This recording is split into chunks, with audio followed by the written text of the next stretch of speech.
विक्रम और प्रज्ञान ने तारीख रकम कर दी। इंडियन स्पेस रिसर्च ऑर्गेनाइजेशन की जानिब से चंद्रयान 3 के चांद पर उतरने से रूस, अमेरिका और चीन के बाद भारत चांद पर उतरने वाला चौथा मुल्क बन गया।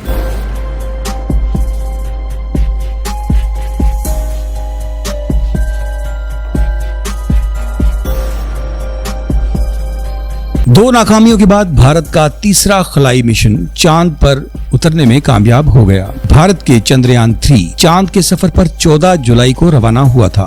चांद पर लैंडिंग के मनाजर को देखने और इदारे की हौसला अफजाई के लिए आला हुकाम भी मौजूद थे। सब ने तालियां बजाकर जश्न मनाया और खलाई इदारे इसरो की टीम को मुबारकबाद दी। अलावाजी मुल्क भर में ये तारीखी मनाजर इसरो की वेबसाइट से बराह रास्त नश्र किए गए। स्कूलों, मैदानों और बाजारों में स्क्रीनें लगाकर हजारों लोगों ने चांद पर उतरने के मनाजिर देखे। भारतीय वजीर आजम नरेंद्र मोदी इस वक्त जनूबी अफ्रीका में जारी ब्रिक्स सरबराही इजलास में शरीक हैं, लेकिन वो ऑनलाइन तकरीब में शामिल हुए और खलाई मिशन के चांद पर उतरने के मनाजिर देखे। 40 रोज कबल इस खलाई मिशन ने आंध्र प्रदेश के श्रीहरिकोटा से परवाज भरी थी, जो 3 बड़े अज्जा लैंडर, एक रोर और एक प्रोपल्शन मॉडल पर मुश्तमिल था, जिसने फिजा में मौजूद चंद्रयान 2 से ऑर्बिटर का इस्तेमाल करते हुए चांद पर लैंडिंग में मदद की। खलाई मिशन का moon lander Vikram mark 3 heavy lift launch vehicle के जरिए चांद पर उतरा, जिसे बाहुबली रॉकेट कहा जाता है। इसके बाद उसने लैंड रोवर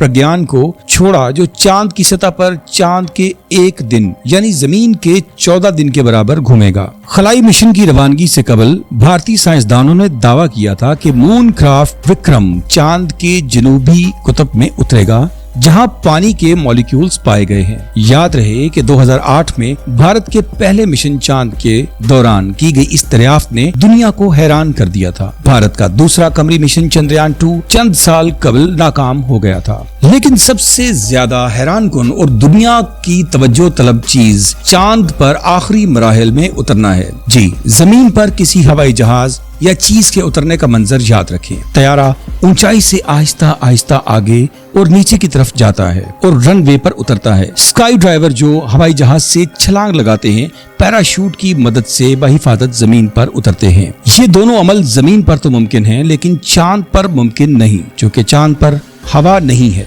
इसलिए लैंडर को हवा में उड़कर नहीं बल्कि सिर्फ पैराशूट की मदद से लैंड करना मुमकिन है। इसके लिए चंद्रयान 3 के लैंडर में रॉकेट नस्ब किए गए थे। इनको इग्नाइट करने के लिए लैंडर की रफ्तार को कंट्रोल करके साइंसदान सुस्त रफ्तारी के साथ सॉफ्ट लैंडिंग की कोशिश करते हैं। लाखों मील मंगलयान को भी जमीन पर मौजूद वसी खलाई नेटवर्क से मुंसलिक साइंसदानों के हाथों कंट्रोल किया जाता है। चंद्रयान 3 के लॉन्च से लेकर चांद की सतह पर उतरने तक इसरो के साइंसदान बूस्टर जलाकर इसकी सिमत और रफ्तार को कंट्रोल कर रहे थे। ताहम लैंडिंग के दौरान इसे इस तरह कंट्रोल नहीं किया जा सकता, इसलिए इसमें खुद ब खुद उतरने का प्रोग्राम नस्ब है। इससे कबल चंद्रयान 2 में भी ऐसा ही इंतजाम किया गया था, लेकिन चंद्रयान 2 चांद पर उतरने में नाकाम हुआ। चंद्रयान 3 का लैंडर चांद के गिर्द एक लंबे गोल मदार में चक्कर लगाता रहा। चांद की सतह से 100 किलोमीटर ऊपर से गुजरने के बाद ये चांद की कशिश शकल में जाने के लिए अपने बूस्टर को भड़काता रहा। इसके बाद ये तेजी से चांद की सतह की तरफ गिरना शुरू हो गया।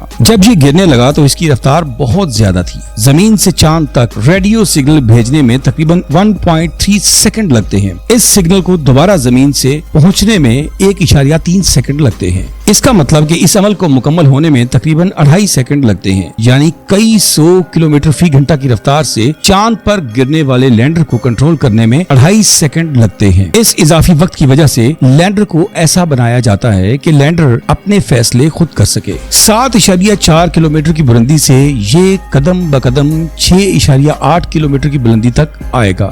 ये चांद पर उतरने का दूसरा मरहला था। इस वक्त लैंडर की टांगें जो उफकी थी, वो चांद की सतह की तरफ 50 डिग्री मुड़ जाएंगी। तीसरे मरहले में लैंडर को 6.8 किलोमीटर की ऊंचाई से 800 मीटर तक का फासला तय करना है। चौथे मरहले में 150 मीटर की बुलंदी बाकी रह जाती है। पांचवा मरहला 150 मीटर से 60 मीटर तक नीचे लेकर आता है। छठे मरहले में ऊंचाई 60 से 10 मीटर तक रह जाती है। अगला मरहला 10 मीटर की बुलंदी से चांद पर लैंडर के सॉफ्ट लैंडिंग का होता है। 10 मीटर की बुलंदी से नीचे उतरने पर लैंडर मॉड्यूल की रफ्तार 10 मीटर फी सेकंड रह गई, यानी आखिरी मरहला 1 सेकंड में मुकम्मल हो जाएगा। यहाँ तक कि अगर कोई तकनीकी खराबी वाक़ई होती तो लैंडर 100 मीटर फी सेकंड की रफ्तार से गिरता। तो आले की टांगों को काम जारी रखने के लिए काफी मजबूत बनाया गया था। लैंडर को 800 मीटर की बुलंदी से 10 मीटर की बुलंदी तक पहुँचने में 4.5 मिनट लगे। लैंडर विक्रम और रोवर प्रज्ञान 14 दिन तक चांद की कुतब में तहकीक करेंगे। यूं अगर देखा जाए तो चांद पर उतरने के आखिरी 15 मिनट इंतहाई नाकाबिले फरामोश और अहमियत के हामिल हैं कि जिसके बाद तमाम तर सफर एक तरफ, लेकिन इन 15 मिनट के अंदर इस बात का फैसला होता है कि कोई भी चांद पर उतरने में कामयाब होता है या नहीं। लेकिन भारत के विक्रम और प्रज्ञान ने उतरकर तारीख रकम कर दी।